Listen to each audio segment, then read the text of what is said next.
forgot to mention that they banned Kyle, right? The Hill had banned Kyle from appearing on their show, which is like the most pathetic, petty thing that I've seen. And I think Yeah, this that's idea of killing your competition, I mean, a lot of people talk about this. Krystal and Sagar talk about it when they were on Useful Idiots. It's super counterproductive. I mean, I'm convinced, right? If like the community, quote unquote, if the community progressive was bigger, like more everybody will be getting more views. We have, yes, there's 24 hours in a day, but you can watch more than one show. You can watch a bunch of shows just in a few hours per day. So I really don't understand this idea of killing the competition this way that's counterproductive. And like Matt Taibbi made like gave some really good examples and points saying that how other businesses, a lot of them understand this. And apparently I haven't checked this, but for instance, McDonald's and Burger King, they always build next to each other because it increases sales. So I mean, if Crystal Ball and Sagar or like Kyle also, if the channels would have become bigger and you were still associated with them, you would be benefiting from it equally. So I just never understand that kind of counterproductive way of doing it, at least in this area. I don't know if you have any that. points about that. No, I completely agree. Actually, there's a great video on YouTube on TED Ed, if I'm not mistaken, TED Education, which is much better than TED Talks, about that economic fact that usually similar businesses open. I mean, you've been to Tehran. Tehran is, you have a bazaar of something, and then it's basically a street with shops that all are specialized in something, a sports, like a sports Exactly. equipment or so. So yeah, it business wise, it makes sense. I don't, yeah, I think, And there it's even worse because there, I guess, in that context, yeah, you yeah, can only buy one TV, but you can yeah, watch more than 10 5-minute YouTube videos. that's definitely true. But at the same time, I mean, yeah, I pretty much agree with you 99%. It's just sometimes I do think some news, if Kyle Kalinske covers them, for example, I would never watch the Humanist Report or the Rational National or anything like that. So I do think sometimes maybe it can, like if, you know, If they talk like about, yeah, the exact same thing, and then like that like these let's people, say yeah, the sure. Bernie's recent comments or something. I don't know. Yeah, exactly. But yeah, yeah, But I mean, you just need yeah, to, be like 5% creative, 5% find a different angle, and you have a but whole new yeah, show. but then again, corporations aren't famous for their, Is that? intelligence. So But I guess some are. McDonald's and Burger King are. That's literally what I had written. I was like, I swear here, I was like, but corporations don't know any better. But then I was like, some corporations seem to know well, better. I guess it very much depends on the management at the Yeah, time. but that's exactly one went through my head. But yeah, I guess we're not the only ones thinking about this. And so let's Mm. segue to Jordan Chariton. And he was on the Vanguard. Really good interview. I don't quite remember him actually when he was on TYT. Now I know who Jordan Chariton is, but I haven't known him and that much. So he's from Status Quo now, and they do like on the ground reporting. He talked about this big story he has coming out about housing and eviction. So really looking forward to that. They did a story about Amazon's anti-union drive, and I don't know if you have any other ones that you want to point out. But first, I just want to go to the main one of the idea that I picked up from his show, which was so he was talking about in the context how YouTube are clearly not helping him out at the to say the very least, and he's like, this is gonna happen to other big channels too. I mean, Kyle is always talking about To this be, now. Yeah, go ahead.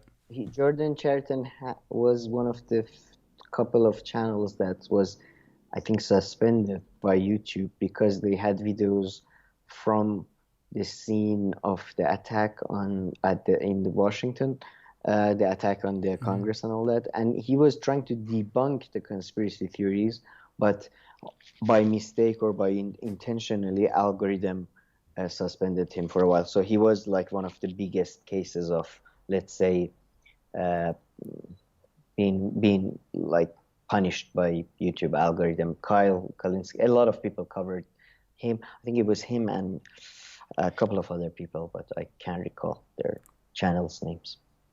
Yeah, and he was saying that if you look at a number of subscribers, the views that we get, none of these add up and match up. So he was saying, and he's not the first one. So Humanist Report was also he just made a video last week talking about look at the right, and they always like cooperate, and they always make videos together. And I have a point about that. I'll get to that.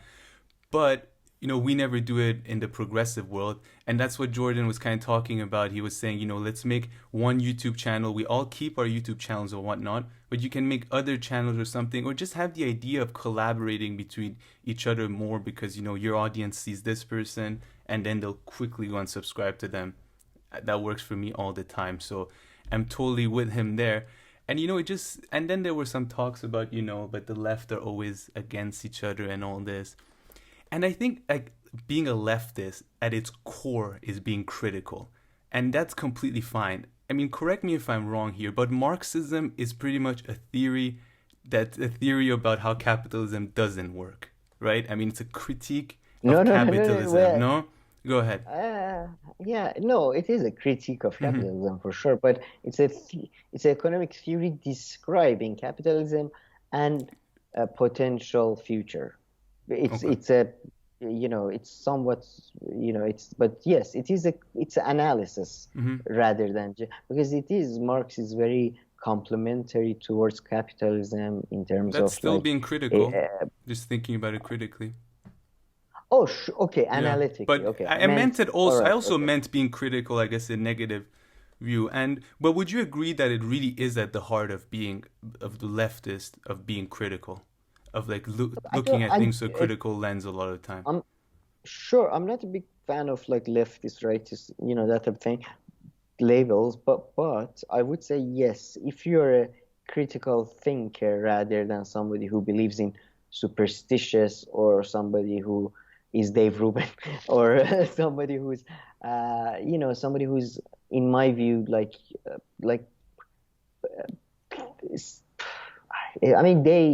would say we are fed propaganda, but you like Ben Shapiro type things. I think they're just they're either idiots or they're just doing it for the money. But so it makes more sense to be more divisions in a camp that people are genuinely thinking for themselves, rather than in a camp that they're just, okay, who's paying me now? Okay. And that's completely fine. And like, for instance, I kind of find leftist and rightist labels kind of useful. And I think we're going to talk about that next week. But my point is that, leftists are critical a lot of time, and that's completely fine. So not everybody needs to like get along and everything.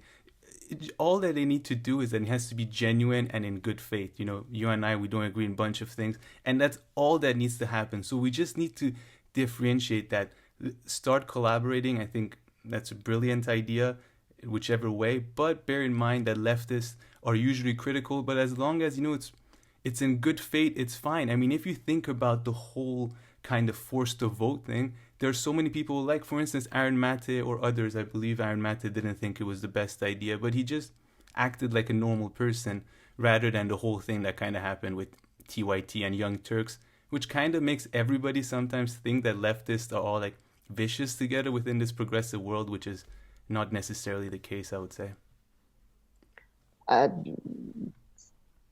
Yes. It's not always the case, but it's more common than on the right, probably. Yeah, because on the right and conservative is kind of about like, I don't know. I don't want to stereotype them. I was gonna say it's like this idea and it doesn't change and we stay conservative on it. But yeah, anyway, that's just probably. But to be fair, you have had people like Alex Jones, and they clash with other right wingers, and so there is bad faith probably. But. About collaboration thing, I don't know about more collaboration. But just going on each other's channels and stuff. Do you want me to give you an example?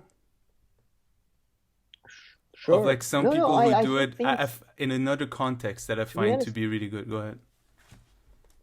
Doing shows together, that could be interesting, like Krystal and Kyle and friends and stuff. But just every week, like sometimes you. Like, I don't know how much more collaboration they can do. Like every sometimes you see the same interview, like with 7 different, like same guy doing the same interview with the 7 different channels. Yeah, I know. I feel you. All of them, they are all asking the same questions about like his book or something. So, it's just, I don't know. It depends on what he means by collaboration. I think he was more talking about just having a platform on YouTube where all the channels kind of come and go in different slots. But yeah, just kind of working more together. I mean, I don't Like think next, Jordan would agree that I guess he doesn't get to work probably with Kyle Kalinske others as much as he would want. Even though you're right, some people like Aaron Mate has gone on every show probably in the past week, but no, doesn't yeah, always happen like yeah, that. yeah. Yeah, it depends on, I guess, who you are and all. But yeah, I would say But yeah, more good faith collaboration. I Doesn't mean, even have to be to lovey be dovey, fair, but yeah, it's better for us as well as a yeah. young channel. But so yeah, I should Oh, support for that. sure. And that was Jordan's other point. He's like, I know some of the bigger channels are resistant because they've already built the audience. And so, let's say Jimmy Dore, if it teams up with Vanguard, so many more subscribers and all that. But his point is one day when YouTube comes for you, you're gonna be happy that you have this kind of backup channel in other ways.